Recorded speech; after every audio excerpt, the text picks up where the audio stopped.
We have some brand new heavy hitter spoilers, so let's break them down. First of all, go check out the Fab TCG video that was posted on Twitter and on their YouTube.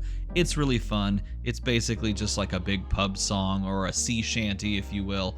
And my wife and I were in there. Blink and you miss it. We're towards the end. It's pretty fun. We both dressed up for the occasion. Nevertheless, these cards are cool, and to understand them completely, first of all, let's review the Might token, which came out recently in the Round the Table set. At the start of your turn, destroy this. Your next attack this turn gets +1. It's important to know. The Vigor token also came out in the same set. At the start of your turn, destroy this, then gain 1 resource. So +1 attack, +1 resource.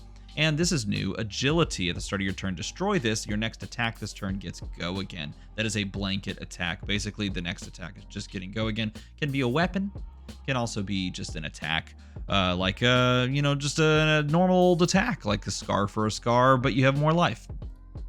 That's a weird example, but we'll just go with it. Okay, so let's look at some of these new cards. Like, first of all, this is a brute action. It blocks for 2, and it's called Smashback Alorn, and it looks awesome. This art is so freaking cool. It is a 0-cost blue pitch action card, and it says create an agility and a might token, and this is huge, like so huge for brute players. Why? And it also has Go Again, I should say that. It's so huge for brute players because, one, it's giving you the +1 on the might token, but you don't care too much about that. What you care about is this. Having the ability to give Go Again basically to your attacks without having to do like other tricky things and rolling scab skins is massive for the class. Absolutely massive. This like agility token, honestly, agility, this token right here is massive in so many different respects. And we'll talk about it the entire time. This card's really, really cool. And the fact that it gives you both tokens. I won't even just dive into the use cases because we could talk at length forever on some of these cards. But this card seems quite good just to generate both of those tokens, at the very least in limited. And the fact that it pitches for blue, if it blocked 3, it would be like perfection. But these two in concert together as a brute action seem very cool. Pint of Strong and Stout, which is 0 cost for Guardian, basically the same sort of thing, creates a Might and a Vigor token, which goes nicely with Guardian because this one is creating the +1 attack, but instead it's basically adding to the discount of your attack as well. So this is a really cool combination as well. And we've already seen Kasai. Centauri Saber is indeed the signature weapon for Kasai, which has now been told to us. We've hopefully already seen Raise an Army. If you haven't seen it, it's really cool. Check it out. It's a Kasai specialization that essentially just allows you to destroy X gold that you control. And when you do, you create these Centauri Cell Swords right here, which are her army that she's basically creating. You pay 1. It has a built-in Go Again attack. It is a 3/2 kind of body on the field, which is super fun to play with. I can't wait to dive into that. I think it's going to be awesome. Cards you may not have seen. Hold'em costs 1 and says your next warrior attack this turn gets +3, which is great because this can apply to attacks if they print like normal warrior like physical attacks. So it can apply to those, and technically you could play this in Bolton, who has a lot of those physical attacks already, and give them +3. This also applies to weapons, which means that you can just swing any of the weapons that your warrior wants to play, giving it +3, and when this attacks a hero, you can wager a Vigor token. Wager seems like such a freaking cool mechanic for warrior because essentially it's allowing warriors to say, hey, if you don't block this correctly, I'm going to attack react you into the dirt, and I'm going to gain a Vigor token. And again, Vigor giving you a resource kind of when it starts your turn. But your opponent could block this out and gain that resource for themselves. So there's definitely a push and pull there. Goblet of Blood-Run Wine is literally a vampire, some people are saying, but I don't know. It doesn't strike me as super vampiric. It's just a, well-dressed lady. Nevertheless, this one's creating an agility and vigor token. So again, this one's giving Go Again to our weapons because agility gives Go Again to the next attack. Giving Go Again to our weapons and giving us the resource to pay for them. This is really good. I'm like, these 3 cards seem so well tailor-made for this set. I can't wait to mess with them. And then we see these types of cards. Cards that literally give you multiple they can be played in multiple classes, we'll put it that way. Brute and Guardian attack, blocks for 2, costs 3, attacks for 7. We can expect this to be a cycle because it is common, and it says when this attacks a hero, you can wager a might token with them. So it's a small wager. I would consider a +1 on your next attack fairly small in the wager department, but nevertheless, this is a big attack that you can throw for 3. If your opponent chooses not to block it out, you just get a free might token, and on our break point, that is asking a lot, especially in limited, and this set is going to make for very fun limited play, I think. Test of Agility is this is another cool one. Clash is on this card. This is a block card, so you can play this as a brute, you can play this as a warrior, and you can block for 4. When this defends, clash with the attacking hero. The winner creates an agility token. So you could be giving your opponent an agility token if you reveal the top of the deck, and it turns out that the hero reveals the card with the greatest attack wins. If your opponent has a bigger attack, then they win. If you have a bigger attack, then you win. If you're playing this as a warrior, you're like, if in the normal warrior sense, you're like more often than not giving your opponent an agility token. But I think this is hinting that we're going to see a good chunk of conventional attacks make their way into warrior, not just in the limited format, which we're going to see with like Wage Vigor here, but just in general, because this could imply that we're playing more conventional attacks within the deck, and that could make for some really fun warrior plays if they get a little bit more expansion there. But just straight up being able to give an agility token to yourself by winning this fight, this clash, is really good. I think agility is going to be insane. That's me personally. We'll see. Wage Agility is a 7 power brute warrior action attack. It blocks for 2. Again, all of these are in cycles, so the yellows are going to pitch for 2, and they're going to attack for 6, and the blues attack for 5. But when you attack with this, you can wager an agility token with your the hero that you're attacking. And if they don't block it out, then you get an agility token. If you've already given this agility, ooh, even better than that. Wage Vigor, similar thing, but this one's for Guardian and Warrior, and it wages a Vigor token. So you're gaining the resource then if you're getting that as well. If you haven't taken a look at all these equipment, they're basically all equipment that fit really nicely into Ultimate Pit Fight, and I think this is also going to be a set that really does a lot for Ultimate Pit Fight, and there's a couple of cards here that do that, but this card perhaps has been the most exciting revelation over the past few days, because Wage Gold costs 3, attacks for 7, is a generic card, but it has a keyword that says Universal. While in any zone, this is the same class as your hero, meaning that this can basically become a ranger card. It can become a rune blade card. Just think about what that can mean for a moment. It can become a rune blade card.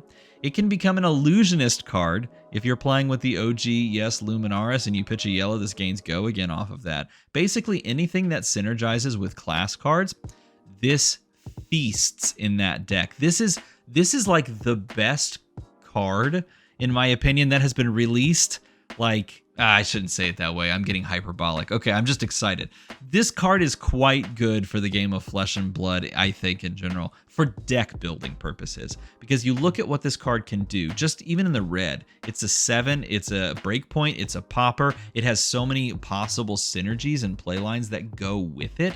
This card, and Universal as a keyword, is huge for the game of Flesh and Blood, because it can mean these overlapping card pools instead of these disparate card pools. Everyone has access to this card as a generic card, and now all of them have it as a class card. What a cool way to print a card that serves so many different purposes. This is perhaps the future of Flesh and Blood in some way, shape, or form. And it's not like everything's gonna get, universal going forward, but like cards that receive this have such a boon to their playability, and I love this. I love this. These are some cards that have been talked about and spoiled prior to this. So Money Where Your Mouth Is, I think, is a really cool card. I've talked about this in a previous video. Cost 1, it's generic, so anyone can play it, including all the heroes that aren't in this set. But it gives +3 to your next attack, and then you can wager a little bit, and you wager a gold token, which is huge, particularly if you're playing like Merchant, which is like such a weird call out, but I was playing UPF last night, and Merchant was on the menu. Test of Strength is new because this says when this defends, clash with the attacking hero, the winner creates a gold token. This is a generic block. This can be played by everyone. And you can earn a gold if you have more big attacks. Like, I could see people playing this in Guardian and just being like, yeah, I'm always winning this gold token, and then trying to make use of said gold token. I think that's really, really cool. I am very excited to see how this all changes things, because I think gold is one of the most powerful effects in Flesh and Blood, and the more access you have to it, the more cool things we're going to see you be able to do with it as a player. Gold, that's the new art for gold, and that's some pretty cool looking gold art. I want to see that in, like, I don't know. This would make like a cool, like, full art card. Can we get some full art gold tokens? That would be pretty cool. Other cards that have come out since the last time I kind of made a Heavy Hitters spoiler video. Coercive Tendency. Coercive Tendency costs nothing. It blocks for 3. It's an attack reaction, and it's an Arachne specialization. And it is quite good, because you're banishing a card guaranteed, and then you're completing possibly a contract off of the attack that you're reacting on. And then you're also getting go again on an attack, and not just one attack, probably 2 attacks on the combat chain, and maybe even 3 if you build the deck around it. I don't know why people think that this card's bad. I completely disagree with them. I think this card is insane for Arachne, and it's just like, this does a lot for that hero. Judge, Jury, and Executioner is really cool art. I think this is like, this reminds me of a Grindhouse poster. Like, I feel like you could see this on the front cover of like one of those old Grindhouse movies. And the fact that this is a one of in the deck is absolutely huge, because this card is so good. This is a must block every time card. This is the kind of card that, like, this represents the same thing that Mask of Momentum represents. Like, you sit down and you're like playing against Mask of Momentum, and your goal is to not let that trigger. This is the same thing. Your goal is to not let this trigger whenever it shows up. It's really good. Sonata Galaxia, my wife has fallen in absolute love with the art of this card, and she is going to try her hand at cosplay because of this card, which is, I think, is so cool. Good for her. And I'm going to support her all the way, along the way. I know how to sew. I could sew with her. Anyway, this card does some really cool things for fetching just a bunch of different auras. There are not a ton of Runeblade auras, but the ones that are out there are definitely worth fetching in a lot of respects. I think that the fact that this makes Blessing of what is it? What is the Blessing of? Blessing of whatever with the creepy guys, right? It makes Blessing like more functional as a Runeblade card, because now you can go get it, and if you get it at X = 2, then you're technically getting Go Again off of the Sonata Galaxia, which is quite good.